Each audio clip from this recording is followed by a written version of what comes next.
ಹಾಸನ ರಾಜಕೀಯದಲ್ಲಿ H D. Revanna versus Devaraje Gowda ಅನ್ನುವಂತಾಗಿದೆ. Revanna ಕುಟುಂಬದ ವಿರುದ್ಧ ದೇವರಾಜೇಗೌಡ ಸಾಲು ಸಾಲು ಅಕ್ರಮದ ಬಾಂಬ್ ಅನ್ನು ಸಿಡಿಸಿದ್ರು. ದೇವರಾಜೇಗೌಡ ಆರೋಪಕ್ಕೆ ತಿರುಗೇಟನ್ನ ನೀಡಿರುವಂತಹ ರೇವಣ್ಣ ಬ್ಲಾಕ್ ಮೇಲ್ಗೆಲ್ಲ ಹೆದರಲ್ಲ ಅಂತ ಸವಾಲ್ ಹಾಕಿದ್ದಾರೆ.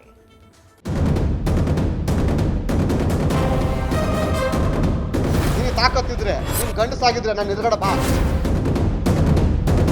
ನಾನು ಲಚ್ಚೆಗಟ್ಟೋನೋ ನೀವು ಲಚ್ಚೆಗಟ್ಟೋರು? ಗೌರವದಿಂದ ಬದುಕಿದ್ರೆ ಸರಿ ರೇವಣ್ಣ.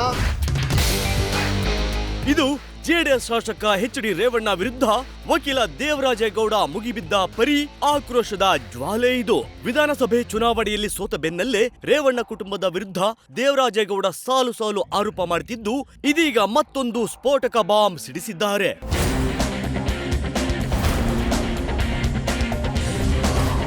ಹಾಸನದಲ್ಲಿ ಎಚ್.ಡಿ. ರೇವಣ್ಣ ವರ್ಸಸ್ ದೇವರಾಜೇಗೌಡ. ಎಚ್.ಡಿ.ಆರ್ ಕುಟುಂಬದ ವಿರುದ್ಧ ರಾಸಲೀಲೆ ಅಕ್ರಮದ ಬಾಂಬ್. ಹಾಸನದಲ್ಲಿ ಮಾಜಿ ಸಚಿವ ಎಚ್.ಡಿ. ರೇವಣ್ಣ ವಿರುದ್ಧ ವಕೀಲ ದೇವರಾಜೇಗೌಡರ ರೋಷಾಗ್ನಿ ಸ್ಫೋಟಗೊಂಡಿದೆ. ನನ್ನ ವಿರುದ್ಧ ಮಹಿಳೆಯನ್ನ ಚೂ ಬಿಡ್ತೀರಾ? ನಿನಗೆ ತಾಕತ್ತಿದ್ರೆ ಗಂಡಸಾಗಿದ್ರೆ ನನ್ನ ಎದುರು ಬಾ. ನಿಮ್ಮ ಅಕ್ರಮಗಳ ಬಗ್ಗೆ ದಾಖಲೆ ಜೊತೆ ಬರ್ತೀನಿ. ನಿನ್ನ ಹಾಗೂ ಕುಟುಂಬದ ರಾಸಲೀಲೆಗಳು ನನ್ನ ಹತ್ರ ಇವೆ. ಗೌರವದಿಂದ ಬದುಕಿ, ಇಲ್ಲದಿದ್ರೆ ಪರಿಣಾಮ ನೆಟ್ಟಗಿರಲ್ಲ ಅಂತ ಗುಡುಗಿದ್ದರು. ಸ್ಟೇಟ್ಮೆಂಟ್ ಕೊಡುವಂತ ರೇವಣ್ಣ ಅವರೇ, ಒಂದು ತಾಕತ್ತು ನೀವು ಚಾಲೆಂಜ್ ಇದ್ರೆ ರೇವಣ್ಣ ನಿಂಗೆ ನೇರವಾಗಿ ಹೇಳ್ತೀನಿ. ಇವತ್ತು ಕೂಡ ಸಿಂಗ್ಲರ್ ವರ್ಲ್ಡ್ ಯೂಸ್ ಮಾಡ್ತಿಲ್ಲ ನಾನು. ನಿನಗೆ ತಾಕತ್ತಿದ್ರೆ, ನೀನು ಗಂಡಸಾಗಿದ್ರೆ ನಾನು ಎದುರುಗಡೆ ಬಾ. ನಾನು ದಾಖಲೆ ತೊಗೊಂಬತ್ತೀನಿ. ನಾನು ನಿಂಗೆ ನಿನ್ನ ಅಕ್ರಮ ಚಟುವಟಿಕೆಗಳೆಲ್ಲವೂ ಅಲ್ಲಿ ನಿನ್ನ ಮತ್ತು ನಿನ್ನ ಕುಟುಂಬದ ರಾಸಲೀಲೆಗಳು ನನ್ನ ಹತ್ರ ಇದ್ದಾವೆ ಅಲ್ಲಿ. ಆದರೆ ನಾನು ಒಂದೇ ಒಂದು ಕಾರಣ ತಿಳ್ಕೊಳ್ತೀನಿ. ನಾನು ನಿಂಗೆ ಅಲ್ಲಿ ದೇವೇಗೌಡರ ಮೇಲೆ ಇರುವಂಥ ಗೌರವ, ಕುಮಾರಸ್ವಾಮಿ ಮೇಲೆ ಇರುವಂಥ ಅಭಿಮಾನಕ್ಕಾಗಿ ನಾನಲ್ಲಿ ಅದನ್ನು ನಾನು ಬಿಡುಗಡೆ ಮಾಡಲಿಲ್ಲ. ನಾನಲ್ಲಿ ಭಾರತಾಂಬೆ ಮಕ್ಕಳು ನಾವಲ್ಲಿ ನಿಂತರ ಈ ಲೊಚ್ಚ ಲೆವೆಲ್ ನಾವು ಇಳಿಯಲ್ಲ. ನಾವಲ್ಲಿ ಗೌರವವಾಗಿ ಬದುಕಿದ್ರೆ ಗೌರವ. ನೀನು ಅನ್ಕೊಂಡಿರ್ಬೋದಲ್ಲಿ ನಾನು ದೊಡ್ಡ ಲೀಡ್ರು ಅಂತೇಳಿ. ನಿನಗಿಂತ ಒಂದು ಹಂತ ಮೇಲಿದ್ದೀನಿ ಅಂತ ಮರಿಬೇಡ ರೇವಣ್ಣ. ಇದ್ದೀನೋ 18ನೇ ತಾರೀಕು ದೆಹಲಿಗೆ ಹೋಗ್ತಾ ಇದ್ದೀನಿ. ನಾನಲ್ಲಿ ನೀನು ಎಲ್ಲ ಸಂಪೂರ್ಣ ಚರಿತ್ರೆಯನ್ನು ಕೇಂದ್ರ ಕೊಟ್ಟಿದ್ದೀನಿ ನಾನು ಇವತ್ತಲ್ಲಿ. ಇಲ್ಲಿ ಬಂದು ಬಕೆಟ್ ಹಿಡಿಯೋ ಕೆಲಸ ಮಾಡ್ತೀಯ, ಅಲ್ಲೋಗ್ಬಿಟ್ಟು ಅಡ್ಡಾಡ ಮನಿಕತ್ತೀಯ ಮೋದಿಜಿಯವ್ರ ಮನೆಗೆ ಹೋಗ್ಬಿಟ್ಟು.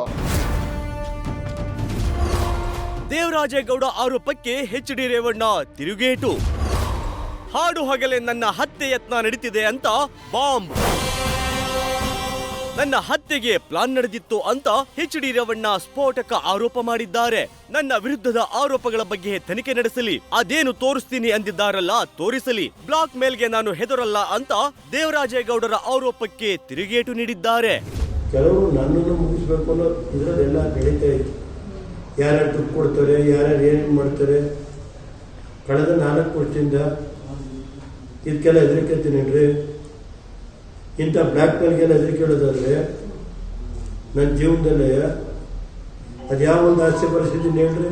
ಅದು ಕಾನೂನು ರೀತಿ ಏನು ಮಾಡಬೇಕು ನಾನು ಅದಕ್ಕೆ ನನಗಾಗಲೇ ಕಾನೂನು ಹೇಳಿದ್ದೀನಿ. ಎಂಥದ್ದು ಇದರಲ್ಲಿ ಅದೆಂಥ ಇದರಲ್ಲಿ ಮಾಡ್ತೀವಿ, ಹಂಗೆ ಮಾಡ್ತೀವಿ, ಇದು ತೋರಿಸ್ತೀವಿ ಅಂತಾರಲ್ಲ, ಅದು ಹೇಳಿ ಆಮೇಲೆ ತೋರಿಸ್ತೀವಿ, ಆಮೇಲೆ ತೋರಿಸ್ತೀನಿ. ನನಗೂ ಗೊತ್ತಿದೆ ಕಾನೂನು. ಇದೆಲ್ಲ ಎಲ್ಲರಲ್ಲೂ ಆಟ ಆಡ್ದಂಗೆ ನನ್ನದು. ಈಗ ಯಾರ್ಯಾರು ಹಾಕಿದ್ರು, ನನ್ನ ಮಗನ ಮೇಲೆ ಕೇಸ್ ಹಾಕ್ತಾಯಿತ್ತು, ನಮ್ಮ MLC ಮೇಲೆ ಕೇಸ್ ಹಾಕಿ ಬಿದ್ದೋಯ್ತಲ್ಲ. ರೇವಣ್ಣ ಕುಟುಂಬದ ವಿರುದ್ಧ ದಾಖಲೆಗಳನ್ನ ತರುತ್ತೇನೆ ಅಂತ ದೇವರಾಜೇಗೌಡ ಗುಡುಗಿದ್ದಾರೆ. ಎಚ್.ಡಿ. ರೇವಣ್ಣ ಕಾನೂನು ಹೋರಾಟ ಮಾಡ್ತೀನಿ ಅಂತ ಗುಡುಗಿದ್ದಾರೆ. ಹಾಸನ ರಾಜಕೀಯದಲ್ಲಿ ಈ ಇಬ್ಬರು ನಾಯಕರ ಹೋರಾಟ ಮುಂದೆ ಯಾವ ಹಂತಕ್ಕೆ ಹೋಗಲಿದೆ ಅನ್ನೋದನ್ನ ಕಾದು ನೋಡಬೇಕಿದೆ. Kiran, News First, Hassan. News First ನಿರ್ಭೀತಿಯಿಂದ ನಿಮ್ಮ ಪರವಾಗಿ.